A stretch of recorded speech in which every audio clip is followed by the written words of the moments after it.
போன எபிசோட்ல காஞ்சன வீசின வலைக்கு புவனா மாட்டிக்கிட்டா. அடமான வச்ச கொலுசோட உண்மை வெளிய தெரிஞ்சிடும்னு வீட்டு பொறுப்ப மறுபடியும் காஞ்சனாவுக்கே திருப்பி கொடுத்துட்டா. ஆனா புவனாவோட நிலைமை அடிப்பட்ட பாம்பு மாதிரி இருந்தது. காஞ்சனா கையில அவ வாங்கின அடி மட்டும் அவளுக்கு மறக்க முடியாதது. வெளிய மட்டும் காஞ்சனா கிட்ட எல்லாரும் முன்னாடியும் சிரிச்சு சந்தோஷமா பேசினாலும் காஞ்சனா மேல எங்கில்லாத கோவம் இருந்தது. ஒரு நாள் காட்டலான்னு இருந்தா. காலையில அவளோட ரூம்ல அந்த பக்கம் இந்த பக்கம் தெரிஞ்சுக்கிட்டு இருந்தா. அவ மூஞ்சில கோவம் அதிகமா தெரிஞ்சது.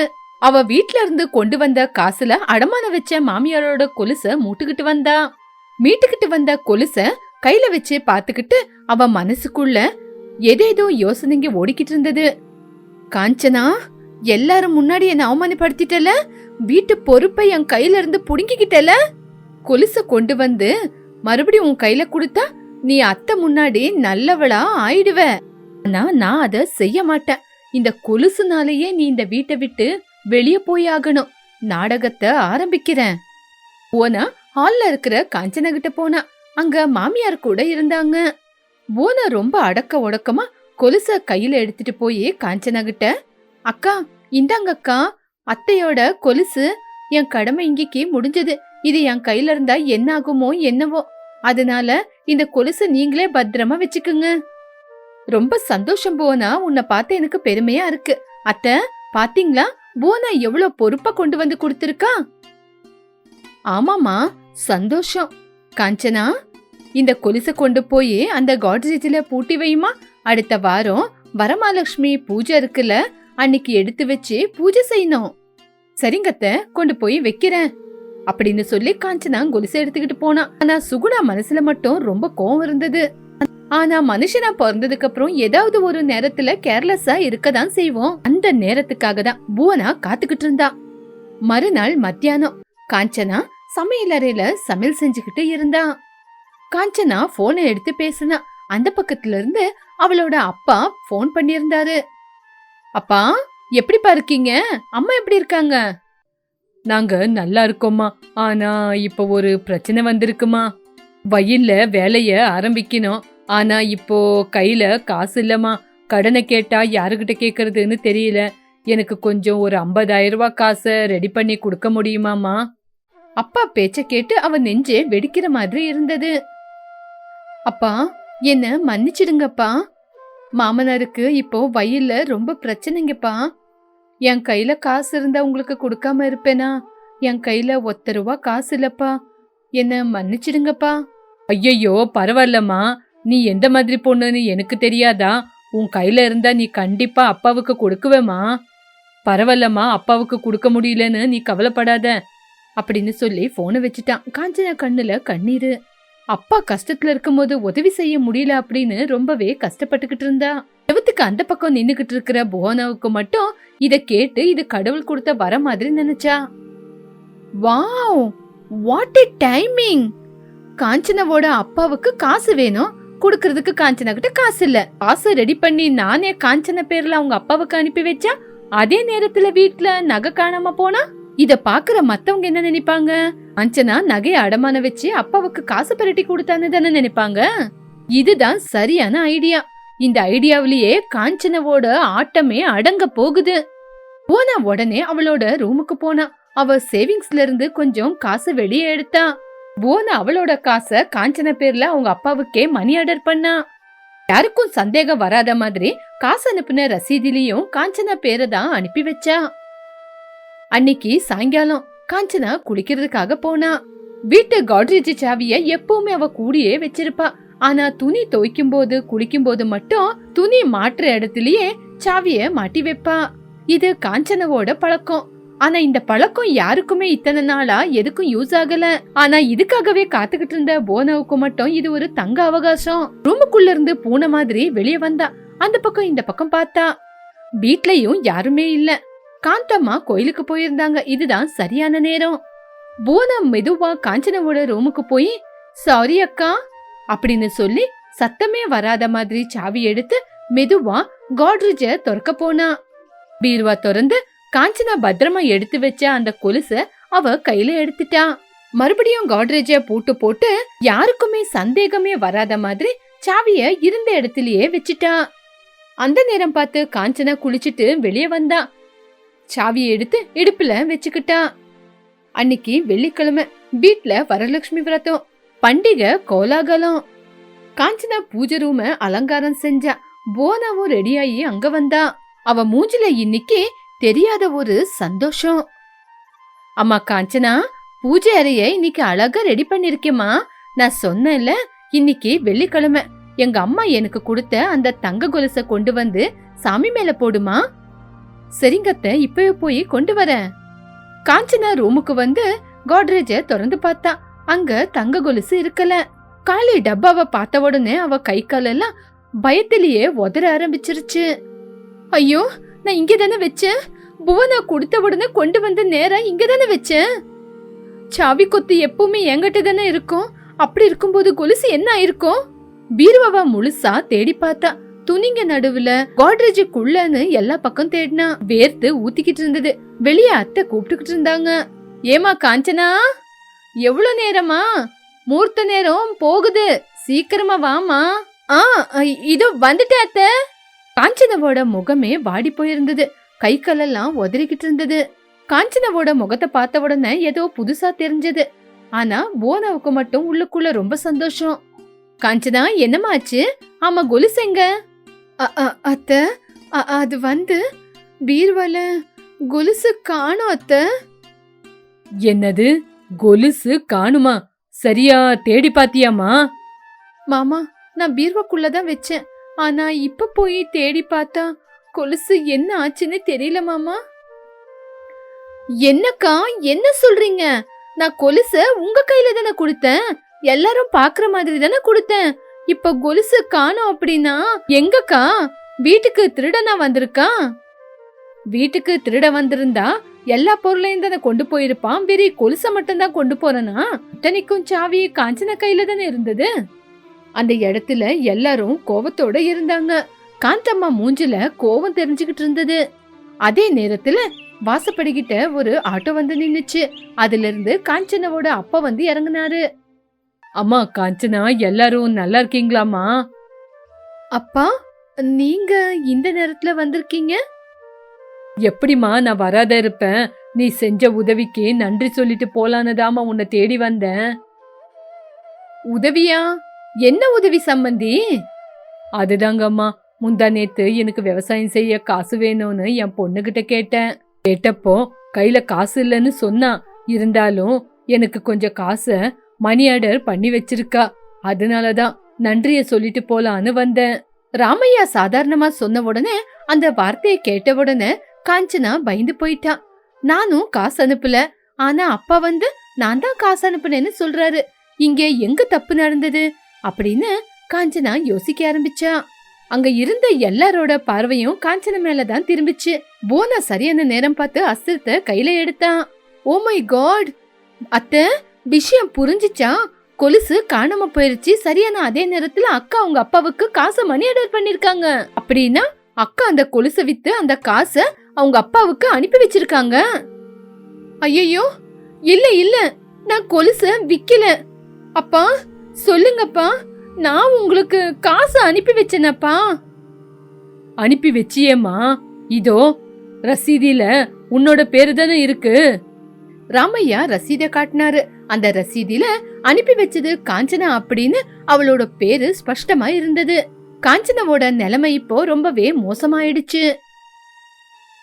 காஞ்சனா, சீ, பிறந்த வீட்ல எவ்வளோ கஷ்டங்க இருக்கலாம். ஆனா அதுக்காக புகுந்த வீட்ல இருந்து எல்லாத்தையும் கொண்டு போய் பிறந்த வீட்டுக்கே போட்டுருவியா? அந்த கொலுசு எனக்கு எவ்வளவு முக்கியம்னு தெரிஞ்சு கூட இந்த வேலையை செஞ்சிருக்கியா? என்ன நம்புங்கத்த, நான் அப்படி பண்ணலத்த, என் மேல சத்தியம். அக்கா, ஏங்கா முழுசா நினைஞ்சதுக்கு அப்புறம் எதுக்கு முக்காடு? கொலுசு உங்ககிட்ட தான் இருந்துச்சு, சாவியும் உங்ககிட்ட தானே இருந்தது. காசு உங்க அப்பாவுக்கு போயிருக்கு. இன்னும் இதை விட என்ன சாட்சி வேணும்? அப்போ நேர்மை, உங்க உண்மைத்தனம் எல்லாமே பொய்யா? காஞ்சனா, நீ கேட்டிருந்தா உனக்கு காசு உதவி செஞ்சிருப்பேனேமா.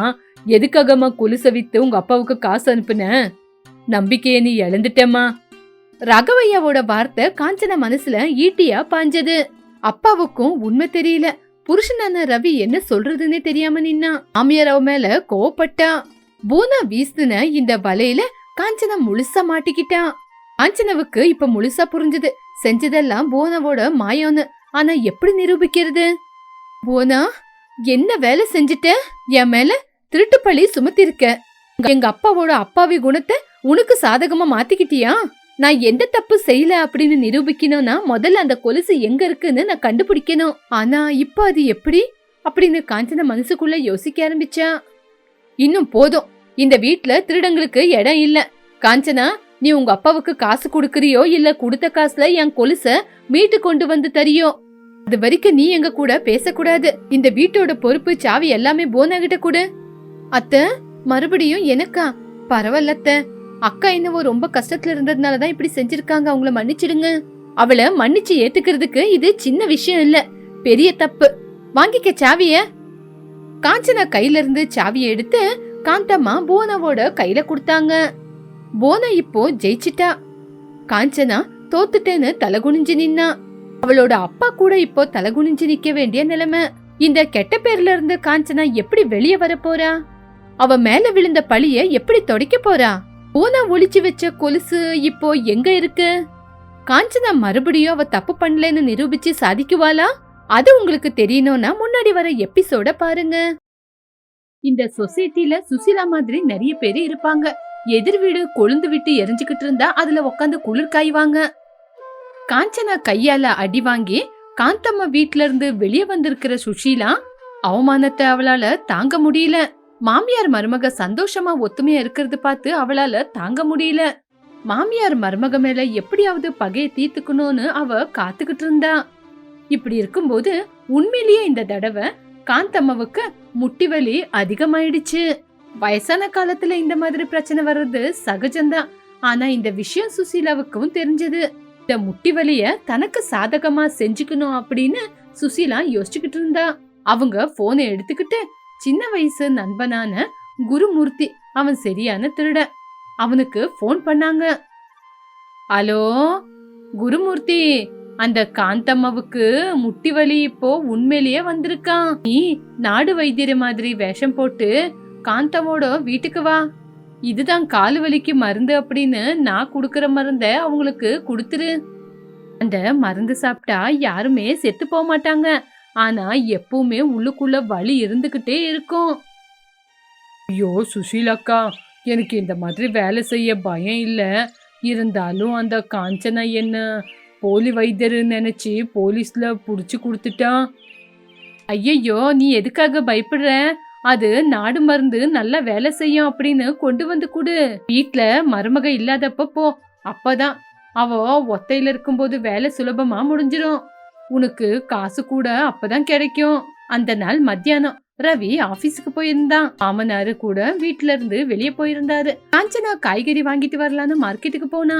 வீட்ல காந்தம்மா தனியா தான் படுத்துக்கிட்டு இருந்தாங்க. காலுவலி அவங்கள கொன்னுகிட்டு இருந்தது. சரியா அதே நேரத்துல குருமூர்த்தி ஒரு பையன் மாட்டிக்கிட்டு வீட்டுக்குள்ள வந்தான்.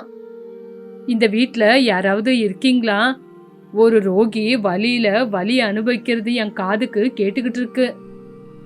யாருப்பா நீ? வீட்டுக்குள்ள நீ எப்படி வந்த? நான் ஒரு நாட்டு வைத்தியருமா. பக்கத்து தெருவுல இருக்கிற சுப்பையண்ண சொன்னாங்க, அங்க இருக்கிற காந்தம்மாவுக்கும் காலு வலி அப்படின்னு. அதனாலதான் உங்களுக்கும் நல்ல மருந்த கொடுத்துட்டு போலான்னு நான் வந்திருக்கேன். சுப்பையா சொன்னாரா? ஆமாப்பா, இந்த காலு வலி என்னால தாங்க முடியல, என் மருமக ஹாஸ்பிட்டலுக்கு கூட்டிட்டு போறேன்னு கூட சொல்லியிருக்கான். சும்மா இப்ப எதுக்கு செலவுன்னு நான் தான் வேண்டான்னு சொல்லியிருக்கேன். ஆமா, உங்ககிட்ட மருந்து இருக்கா? ஆமாமா, என்கிட்ட மருந்து இருக்கு. இது சாதாரணமான மருந்து இல்ல.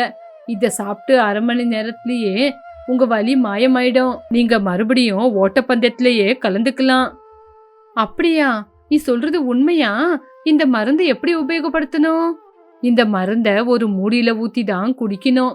அதுவும் சரியா குடிக்கணும். நாளைக்கு வரைக்கும் எதையுமே சாப்பிடக்கூடாது. இந்தாங்க வாங்கிக்கங்க. இதுக்கு பணம் எவ்வளவு கொடுக்கணும் சுவாமி? காசெல்லாம் எதுக்குங்கம்மா?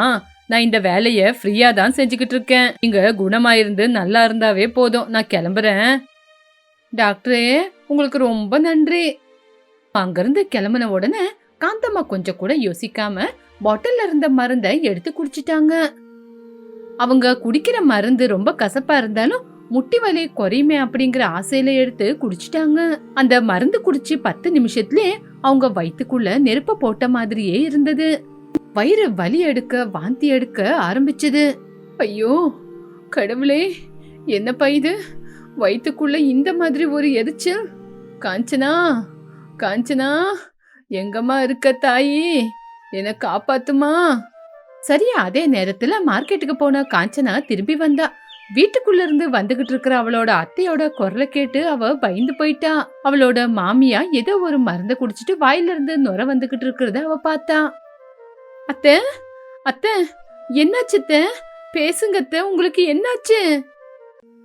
காஞ்சனா, அந்த நாட்டு வைத்தியரு ஏதோ ஒரு மருந்த கொடுத்தாரு. அந்த மருந்த குடிச்ச உடனே எல்லாமே இருட்டாயிடுச்சு, உயிரே போதுமா. எந்த நாட்டு வைத்தியரு, என்ன மருந்தத்த? ஐயோ கடவுளே, சீக்கிரமா ஹாஸ்பிட்டலுக்கு போகணுமே. காஞ்சனா உடனே அவளோட புருஷனான ரவியும் மாமனாரான ராகவியாவுக்கு போன் பண்ண உடனே அவங்க எல்லாருமே வந்து பக்கத்துல இருக்கிற பெரிய ஹாஸ்பிட்டலுக்கு கூட்டிட்டு போனாங்க.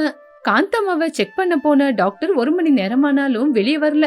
ராகவையா தலைமையில கைய வச்சுக்கிட்டு அழுதுகிட்டு இருந்தாரு. ரவியும் என்ன பண்றதுன்னு தெரியாம அந்த பக்கம் இந்த பக்கம் சுத்திக்கிட்டு இருந்தா. ஆனா காஞ்சனை மட்டும் உள்ள நடந்துகிட்டு இருக்கிற ட்ரீட்மெண்ட ஜன்னல் வழியா பாத்துக்கிட்டு இருந்தா. டாக்டர் மெதுவா வெளியே வந்தாரு. அவரோட முகத்துல பயங்கரமான டென்ஷன் இருந்தது. டாக்டர், என் பொண்டாட்டி உள்ள எப்படி இருக்கா டாக்டர்? பயப்பட மாதிரி ஒண்ணு இல்லையே.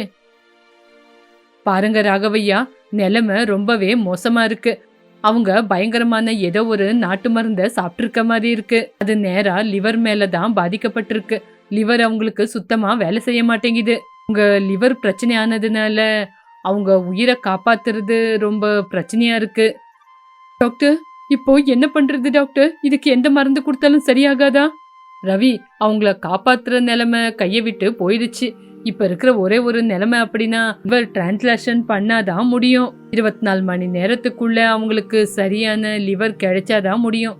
இல்ல அப்படின்னா எங்களால ஒன்னும் பண்ண முடியாது. ஐயோ கடவுளே, இந்த மாதிரி ஒரு நிலைமையை எங்களுக்கு ஏன்பா கொண்டு வந்த? டாக்டர், எப்படியாவது லிவரை ஏற்பாடு பண்ணுங்க டாக்டர். எவ்வளவு பணம் செலவானாலும் பரவாயில்ல. பணத்தை பத்தி யோசிக்கிறதுக்கு இல்ல, ஏ நெகட்டிவ் லிவர் தான் அவங்களுக்கு தேவைப்படுது. இது ரொம்ப ரேரானது, கிடைக்கிறது ரொம்ப கஷ்டம். ஹாஸ்பிட்டல் டேட்டால தேடிக்கிட்டு இருக்கோம், ஆனா கிடைக்கிறது கஷ்டம்தான். உங்க குடும்பத்துல யாருக்காவது அதே பிளட் குரூப் இருக்கா? டாக்டர், எங்களோட இது O பாசிட்டிவ். என்னோட இது கூட O பாசிட்டிவ் தான் டாக்டர். டாக்டர், என்னோட இது A நெகட்டிவ் தான். எங்க அத்தையோட பிளட் கூட எனக்கு மேட்ச் ஆகும். என்னோட லிவர் எடுத்துக்கிட்டு என் மாமியாரோட உயிரை காப்பாத்துங்க. டாக்டர் காஞ்சனாவை பார்த்து ஆச்சரியப்பட்டாங்க. ஒரு மருமக தன்னோட மாமியாருக்காக இவ்வளவு சீக்கிரமே லிவரை கொடுக்க ஒத்துக்கிட்டா அப்படின்னா அவரோட கெரியர்ல பார்க்கல. காஞ்சனாவை தனியா கேபினுக்கு வர சொன்னாங்க. பாருங்க காஞ்சனா, நீங்க லிவரை கொடுக்க முன்னாடி வந்தது எனக்கு ரொம்ப சந்தோஷமா தான் இருக்கு. இருந்தாலும் அதுக்கு முன்னாடி உங்ககிட்ட ஒரு விஷயத்த சொல்லணும். நீங்க ஹெல்தியா இருக்கிறதுனால உங்களோட லிவரை நாங்க எடுத்துக்கலாம். இருந்தாலும் முன்னாடி ஃபியூச்சர்ல உங்களோட கர்ப்பப்பைக்கு அது பிரச்சனையா இருக்கும். அப்படின்னா உங்களுக்கு குழந்தை தங்கவே தங்காது. உங்களோட உடம்பு அந்த பிரஷரை தாங்க முடியாம கூட போலாம். தடவை நீங்க உங்களோட புருஷன் மாமா கிட்ட பேசி பார்த்து முடிவெடுங்க. இது உங்களோட வாழ்க்கைக்கு சம்பந்தப்பட்டது. காஞ்சனாவோட கண்ணுல கண்ணீர் வந்துகிட்டு இருந்தாலும் அவளோட குரல் கம்பீரமா, டாக்டர், ஃபியூச்சர்ல பிறக்க போற என்னோட குழந்தை மூஞ்சியோட என் கண்ணு முன்னாடி உயிருக்கு போராடிக்கிட்டு இருக்கிற என் அத்தை தான் எனக்கு அம்மா மாதிரி. எனக்கு அவங்க வேணும். ஒருவேளை என் வீட்டுல குழந்தைங்க பிறந்தாலும் பாட்டியோட பாசத்தை யாரு கொடுப்பாங்க? என் வீடு சந்தோஷமா இருக்கணும் அப்படின்னா என் மாமியார் இருக்கணும். என்னோட உயிர் போனாலும் பரவாயில்ல, அவங்களோட உயிர் இருக்கணும். தயவு செஞ்சு ஆபரேஷனுக்கு ஏற்பாடு பண்ணுங்க சார். வெளியே நின்னுகிட்டு இருக்கிற ரவிக்கு இந்த விஷயம் எல்லாம் தெரிஞ்சது. காஞ்சனாவோட கைய புடிச்சுக்கிட்டு கண்ணீர் விட்டுக்கிட்டு இருந்தான். காஞ்சனா, என்ன காஞ்சனா, பைத்தியக்காரத்தனமா முடிவெடுத்திருக்க. நம்மளுக்கு குழந்தைங்க பிறக்கல அப்படின்னா நம்ம வம்சம் முன்னாடி எப்படி வளரப்போகுது? ரவி, வம்சம் அப்படின்னா பிறக்க போற குழந்தைங்க மட்டும் இல்ல, நம்மள வளர்த்து ஆளாக்குன அப்பா அம்மா கூட. அத்தை இதுக்கு முன்னாடி வீட்டுல ஆடின நாடகங்க கூட அவங்களுக்கு நம்ம மேல இருக்கிற பயம்தான். அவங்க மறுபடியும் எந்திரிச்சு வந்து வீட்டுல என்ன திட்டணும். பிளீஸ் ரவி, என்ன தடுக்காதீங்க. நீங்க எனக்கு சப்போர்ட் பண்ணணும். காஞ்சனா, நீ மனுஷி இல்லம்மா, நீ கடவுள். இந்த மாதிரி ஒரு மருமக எங்க வீட்டு மருமகளா வந்தது நாங்க செஞ்ச அதிர்ஷ்டம். நீ செய்யற உதவிய எங்களால எப்பவுமே தீர்க்க முடியாதுமா. ஆபரேஷன் தியேட்டருக்குள்ள காஞ்சனா காந்தம்மா 2 பேரையும் கூட்டிட்டு போனாங்க. 10 மணி நேரம் உள்ள நடந்துகிட்டு இருக்கிற இந்த ஆபரேஷன் வெளியே உக்காந்து இருக்கிறவங்களுக்கு 10 வருஷம் மாதிரி இருந்தது. இந்த பக்கம் ரவி சும்மா இருக்கல. வீட்டாண்ட இருக்கிற சிசி கேமரா புட்டேஜை எடுத்து போலீஸ் ஸ்டேஷன்ல கம்ப்ளைண்ட் கொடுத்தான். அதுல குருமூர்த்தி, சுஷிலாவோட கார் இது ரெண்டுமே அதுல பதிவாயிருந்தது. போலீஸ் அத செக் பண்ணி குருமூர்த்தி சுஷிலாவை ஜெயில புடிச்சு போட்டாங்க. ஜெயிலுக்குள்ள இருக்கிற சுஷிலாவுக்கு தான் செஞ்சது எவ்வளவு பெரிய தப்பு அப்படின்னு புரிஞ்சது. இந்த பக்கம் ஹாஸ்பிட்டல்ல ஆபரேஷன் முடிஞ்சிட்டு டாக்டர் வெளியே வந்து ஆபரேஷன் சக்சஸ்ன்னு சொன்னாரு. இப்படி கொஞ்ச நேரத்துக்கு அப்புறம் காந்தம்மா முழிச்சாங்க. பக்கத்திலேயே படுத்திருக்கிற சோர்வா இருக்கிற தன்னோட மருமகளை பார்த்தாங்க. ராகவையா காஞ்சனா செஞ்ச தியாகத்தை பத்தி பொண்டாட்டிக்கு எடுத்து சொன்னாரு. காந்தம் கண்ணுல கண்ணீர் வந்துகிட்டு இருக்கும் போது ரொம்ப சோர்வா இருக்கிற குரலோட, காஞ்சனா என்னடி இதெல்லாம்? என்னோட உயிருக்காக உன் உயிரையே பணைய வச்சிட்டியா? உன்னை நான் எவ்வளவு திட்டி இருக்கேன், உன்கிட்ட எவ்வளவு நாடகம் ஆடி இருக்கேன். எதுக்கடி என்ன பொழைக்க வச்ச? அத்தை, எதுக்கு அத்தை அப்படி அழுந்துகிட்டு இருக்கீங்க? உங்க உடம்புக்குள்ள என்னோட லிவர் இருக்கு. இதுக்கப்புறம் என்னோட வார்த்தைய நீங்க இன்னும் பலமா கேட்கணும். எனக்கு எதிரா பேசுனீங்க, என்னோட லிவர் இன்னும் உங்களுக்கு வலிய கொடுக்கும் பாருங்க. என்னோட மருமக இல்லம்மா, என்னோட அம்மாடி. எனக்கு இன்னொரு ஜென்மம் கொடுத்த என்னோட தாயி. சிலவோட வார்த்தையை கேட்டு உன்னை நான் எடுத்தெறிஞ்சு பேசிட்டேன். ஆனா நீ மட்டும் என்ன ஒரு அம்மாவா தான் பார்த்த. இந்த காந்தம்மா இதுக்கப்புறம் உன் பேச்சியதான் கேட்பேன். நீ என்ன சொல்றியோ அதை தான் செய்வேன். காந்தம், இப்பவாவது நீ புரிஞ்சுக்கிட்டியா மாமியாருக்கேத்த மருமகனா யாருன்னு? நம்ம மருமக புத்திசாலித்தனமா மட்டும் இல்லாம பாசம் தியாகத்துல கூட உனக்கு ஏத்த மருமக. காஞ்சனா, நீ கிரேட் காஞ்சனா. உன்னால எங்க அம்மா எனக்கு திருப்பி கிடைச்சாங்க. நம்மளுக்கு குழந்தைங்க பிறந்தாலும் பிறக்கலனாலும் நீ என்னோட வாழ்க்கைய மட்டும் இல்ல, இந்த குடும்பத்தையே காப்பாத்துன தேவதனி. நம்மளுக்கு தேவைப்பட்டா ஒரு குழந்தைய நம்ம தத்து எடுத்துக்கலாம். ஆனா கடவுள் அதுக்கும் மேல யோசிச்சு தியாகத்துக்கே ஒரு பரிசை கொடுத்தாரு. ஹாஸ்பிட்டல்ல இருந்து டிஸ்சார்ஜ் ஆகி வெளியே வந்த காஞ்சனாவுக்கு ரொம்பவே சோர்வு, வாமிட்டிங் இது எல்லாமே ஏற்பட்டது. டாக்டர் சொன்னதுக்கும் மேல காஞ்சனா கர்ப்பமா இருக்கிறது தெரிய வந்தது. விஷயம் தெரிஞ்ச உடனே ராகவையா ரவி சந்தோஷத்துல துள்ளி குதிச்சாங்க. காந்தம்மா ஊரு ஜனங்களுக்கெல்லாம் லட்டு கொடுத்தாங்க. பாத்தீங்களாங்க, என் மருமக செஞ்ச தியாகத்தை பார்த்து அந்த கடவுளே அவளுக்கு மெச்சி இப்ப ஒரு குழந்தைய கொடுத்திருக்காரு. என் மருமகளை இனிமே நான் மகாராணி மாதிரி பாத்துக்க போறேன். எனக்கு ஒரு குழந்தை பிறந்தா அந்த குழந்தை என் பேச்ச கேக்குதோ இல்லையோ, உங்க பேச்ச கண்டிப்பா கேட்க போகுது. எதுக்கு அப்படின்னா அந்த குழந்தைக்கு கதை சொல்ற பாட்டி நீங்க தானே? ஆமாங்க காஞ்சனா, அந்த குழந்தைங்களுக்கு நம்மளோட மாமியார் மருமகளோட கதையை தான் சொல்ல போறேன். ஒரு மருமகளா தன்னோட மாமியாரை எப்படி வழிக்கு கொண்டு வந்தாலும், ஒரு மருமகளா தன்னோட மாமியார் உயிரை எப்படி காப்பாத்தினாலும் ஒவ்வொரு நாளும் சொல்ல போறேன். நம்ம கதை அடுத்த தலைமுறைக்கு ஒரு பாடமா மாறப்போகுது. இந்த கதை மாமியார் மருமகக்குள்ள ஒரு பெரிய யுத்தமா ஆரம்பிச்சு ஒரு பெரிய சம்பந்தத்தோட முடிஞ்சது. மாமியார் அப்படின்னா ஆர்டர் போடுறவங்க மட்டும் இல்லாம, மருமக அப்படின்னா வீட்டு வேலை செய்யற சாதாரண பொண்ணு மட்டும் இல்ல. அவங்க ஒருத்தருக்கு ஒருத்தர் புரிஞ்சுக்கிட்டா அம்மா மகளோட சம்பந்தத்தோட அற்புதமா இருக்கும்னு இந்த கதை நம்மளுக்கு தெரியப்படுத்திருக்கு.